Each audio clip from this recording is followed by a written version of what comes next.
വല്യപ്പച്ച, ഈ അച്ചുകൂടൻ എന്റെ പുൽക്കൂടെല്ലാം നശിപ്പിച്ചു.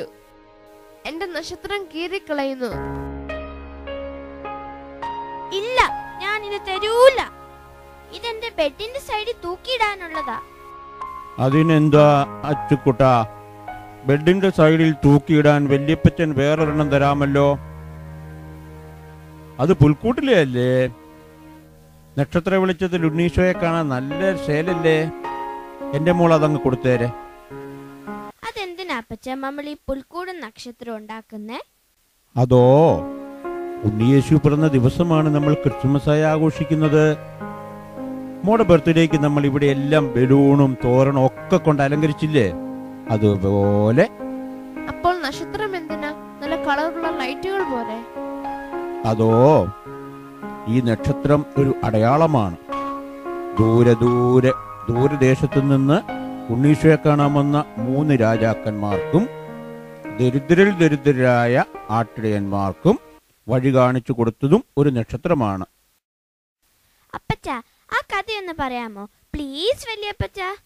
പിന്നെന്താ, എവിടെ നമ്മുടെ ബാക്കി കുട്ടികളൊക്കെ? അവരും കേൾക്കട്ടെ. അവർ പുൽക്കൂടുണ്ടാക്കുകയാണ്. ആഹാ, അത് കൊള്ളാമല്ലോ. എന്നാൽ നമുക്ക് അങ്ങോട്ട് പോകാം.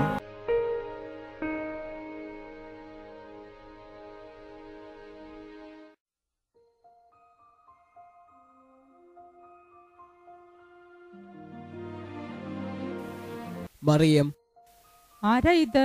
ആരാണ്? നന്മ നിറഞ്ഞവളെ, നിനക്ക് സമാധാനം. ഞാൻ ഗബ്രിയേൽ. ലോകത്തിന് മുഴുവൻ രക്ഷയേകുന്ന ഒരു സദ്വാർത്ത അറിയിക്കാൻ എത്തിയ ദൈവദൂതനാണ് ഞാൻ. മറിയം, നീ ഗർഭം ധരിച്ചൊരു പുത്രനെ പ്രസവിക്കും. അവൻ ഈ ലോകത്തിന്റെ രക്ഷകനായി തീരും. അവന് നീ ഇമ്മാനുവേൽ എന്ന് പേരിടണം.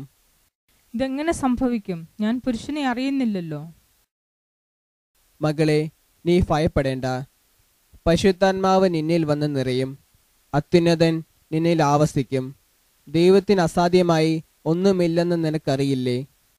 ഇതാ കർത്താവിന്റെ ദാസി, നിന്റെ തിരുവചനം എന്നിൽ നിറവേറട്ടെ. ദൈവത്തിന്റെ തിരുനാമം എന്നും മഹത്വപ്പെടട്ടെ. അങ്ങനെ മറിയം പൂർണ്ണ ഗർഭിണിയായിരിക്കെ റോമൻ ചക്രവർത്തി ഒരു കൽപ്പന പുറപ്പെടുവിച്ചു. ജനസംഖ്യ കണക്കെടുക്കുവാനായി ഓരോരുത്തരും അവരവരുടെ ജന്മദേശത്ത് പോയി പേരെഴുതിക്കണം. അങ്ങനെ ജോസഫ് പൂർണ്ണ ഗർഭിണിയായ മറിയത്തോടൊന്നിച്ച് തന്റെ ജന്മസ്ഥലമായ ബെത്ലഹേമിലേക്ക് യാത്രയായി. യാത്രമധ്യേ മറിയത്തിന് പ്രസവവേദന ഉണ്ടായി. അവിടെ അവർക്ക് താമസിക്കാൻ ഇടം എവിടെയും ലഭിച്ചില്ല. ഒടുവിൽ ഒരു കാലിത്തൊഴുത്തിൽ ജോസഫും മറിയവും ഇടം കണ്ടെത്തി.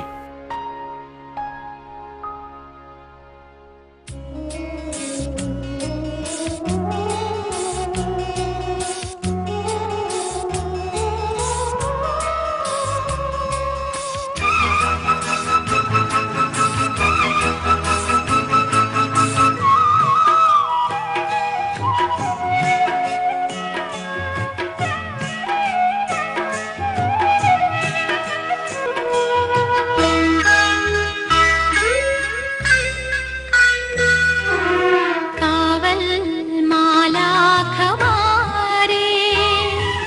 കണ്ണു